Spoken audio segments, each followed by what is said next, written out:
أعوذ بالله من الشيطان الرجيم بسم الله الرحمن الرحيم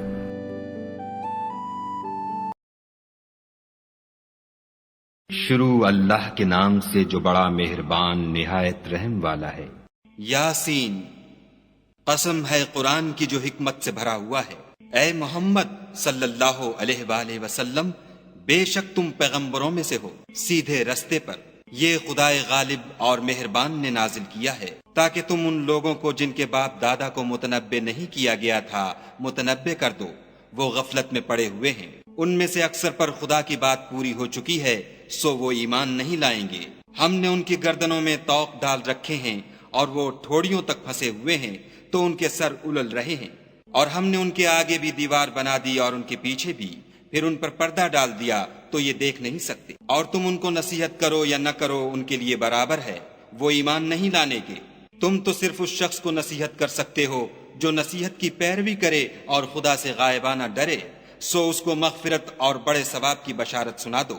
بے شک ہم مردوں کو زندہ کریں گے، اور جو کچھ وہ آگے بھیج چکے اور جو ان کے نشان پیچھے رہ گئے ہم ان کو قلم بند کر لیتے ہیں، اور ہر چیز کو ہم نے کتاب روشن یعنی لوح محفوظ میں لکھ رکھا ہے۔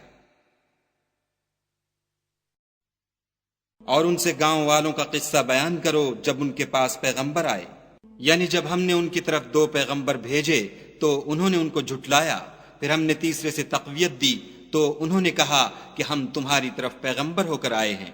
وہ بولے کہ تم اور کچھ نہیں مگر ہماری طرح کے آدمی ہو، اور خدا نے کوئی چیز بھی نازل نہیں کی، تم محض جھوٹ بولتے ہو۔ انہوں نے کہا کہ ہمارا پروردگار جانتا ہے کہ ہم تمہاری طرف پیغام دے کر بھیجے گئے ہیں، اور ہمارے ذمے تو صاف صاف پہنچا دینا ہے اور بس۔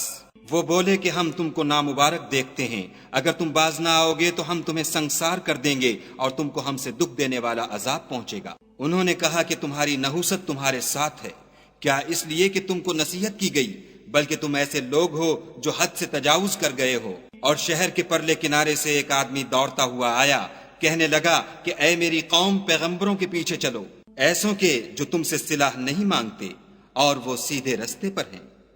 اور مجھے کیا ہے کہ میں اس کی پرستش نہ کروں جس نے مجھے پیدا کیا، اور اسی کی طرف تم کو لوٹ کر جانا ہے۔ کیا میں ان کو چھوڑ کر اوروں کو معبود بناؤں؟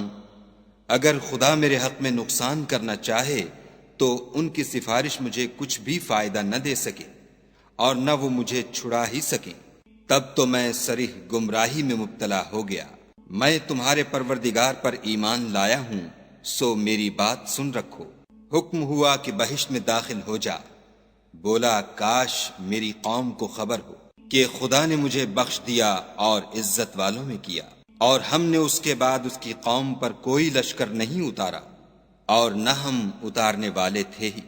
وہ تو صرف ایک چنگھاڑ تھی آتشیں، سو وہ اس سے ناگہاں بجھ کر رہ گئے۔ بندوں پر افسوس ہے کہ ان کے پاس کوئی پیغمبر نہیں آتا مگر اس سے تمسخر کرتے ہیں۔ کیا انہوں نے نہیں دیکھا کہ ہم نے ان سے پہلے بہت سے لوگوں کو ہلاک کر دیا تھا؟ اب وہ ان کی طرف لوٹ کر نہیں آئیں گے، اور سب کے سب ہمارے روبرو حاضر کیے جائیں گے۔ اور ایک نشانی ان کے لیے زمین مردہ ہے کہ ہم نے اس کو زندہ کیا اور اس میں سے اناج اگایا، پھر یہ اس میں سے کھاتے ہیں، اور اس میں کھجوروں اور انگوروں کے باغ پیدا کیے اور اس میں چشمے جاری کر دیے تاکہ یہ ان کے پھل کھائیں، اور ان کے ہاتھوں نے تو ان کو نہیں بنایا، تو پھر کیا یہ شکر نہیں کرتے؟ وہ خدا پاک ہے جس نے زمین کی نباتات کے اور خود ان کے اور جن چیزوں کی ان کو خبر نہیں سب کے جوڑے بنائے۔ اور ایک نشانی ان کے لیے رات ہے کہ اس میں سے ہم دن کو کھینچ لیتے ہیں تو اس وقت ان پر اندھیرا چھا جاتا ہے، اور سورج اپنے مقرر رستے پر چلتا رہتا ہے۔ یہ خدائے غالب اور دانا کا مقرر کیا ہوا اندازہ ہے۔ اور چاند کی بھی ہم نے منزلیں مقرر کر دیں، یہاں تک کہ گھٹتے گھٹتے کھجور کی پرانی شاخ کی طرح ہو جاتا ہے۔ نہ تو سورج ہی سے ہو سکتا ہے کہ چاند کو جا پکڑے، اور نہ رات ہی دن سے پہلے آ سکتی ہے، اور سب اپنے اپنے دائرے میں تیر رہے ہیں۔ اور ایک نشانی ان کے لیے یہ ہے کہ ہم نے ان کی اولاد کو بھری ہوئی کشتی میں سوار کیا، اور ان کے لیے ویسی ہی اور چیزیں پیدا کیں جن پر وہ سوار ہوتے ہیں، اور اگر ہم چاہیں تو ان کو غرق کر دیں، پھر نہ تو ان کا کوئی فریاد رس ہو اور نہ ان کو رہائی ملے۔ مگر یہ ہماری رحمت اور ایک مدت تک کے فائدے ہیں۔ اور جب ان سے کہا جاتا ہے کہ جو تمہارے آگے اور جو تمہارے پیچھے ہے اس سے ڈرو تاکہ تم پر رحم کیا جائے، اور ان کے پاس ان کے پروردگار کی طرف سے کوئی نشانی نہیں آئی مگر اس سے منہ پھیر لیتے ہیں۔ اور جب ان سے کہا جاتا ہے کہ جو رزق خدا نے تم کو دیا ہے اس میں سے خرچ کرو، تو کافر مومنوں سے کہتے ہیں کہ بھلا ہم ان لوگوں کو کھانا کھلائیں جن کو اگر خدا چاہتا تو خود کھلا دیتا، تم تو صریح غلطی میں ہو۔ اور کہتے ہیں اگر تم سچ کہتے ہو تو یہ وعدہ کب پورا ہوگا؟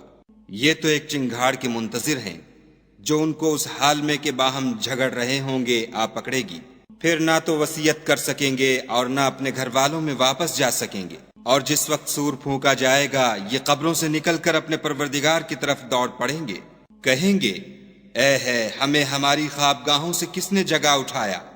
یہ وہی تو ہے جس کا خدا نے وعدہ کیا تھا اور پیغمبروں نے سچ کہا تھا۔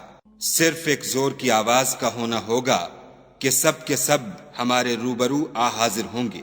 اس روز کسی شخص پر کچھ بھی ظلم نہیں کیا جائے گا اور تم کو بدلہ ویسا ہی ملے گا جیسے تم کام کرتے تھے۔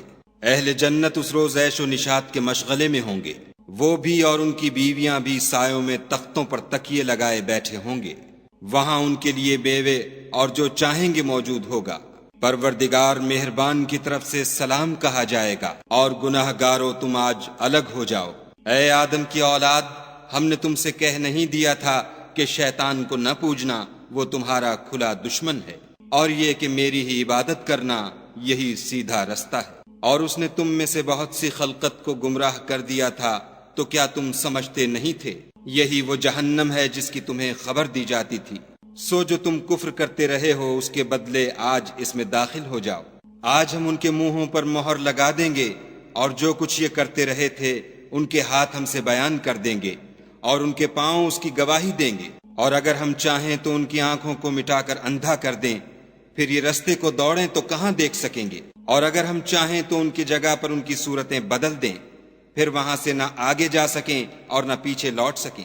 اور جس کو ہم بڑی عمر دیتے ہیں تو اسے خلقت میں اوندھا کر دیتے ہیں، تو کیا یہ سمجھتے نہیں؟ اور ہم نے ان پیغمبر کو شعر گوئی نہیں سکھائی اور نہ وہ ان کو شایع ہے، یہ تو محض نصیحت اور صاف صاف قرآن پر از حکمت ہے، تاکہ اس شخص کو جو زندہ ہو ہدایت کا رستہ دکھائے اور کافروں پر بات پوری ہو جائے۔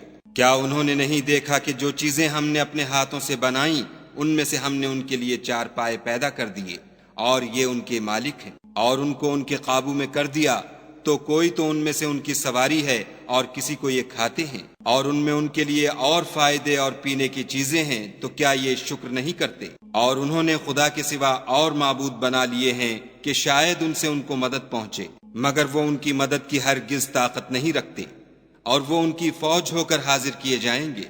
تو ان کی باتیں تمہیں غمناک نہ کر دیں، یہ جو کچھ چھپاتے اور جو کچھ ظاہر کرتے ہیں ہمیں سب معلوم ہے۔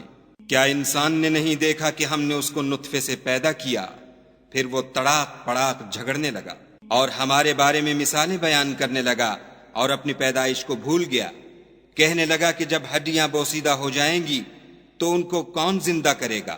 کہہ دو کہ ان کو وہ زندہ کرے گا جس نے ان کو پہلی بار پیدا کیا تھا، اور وہ سب قسم کا پیدا کرنا جانتا ہے، وہی جس نے تمہارے لیے سبز درخت سے آگ پیدا کی، پھر تم اس کی ٹہنیوں کو رگڑ کر ان سے آگ نکالتے ہو۔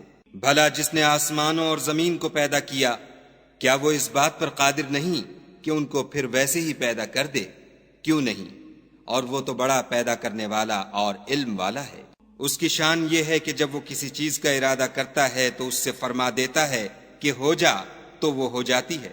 وہ ذات پاک ہے جس کے ہاتھ میں ہر چیز کی بات چاہت ہے، اور اسی کی طرف تم کو لوٹ کر جانا ہے۔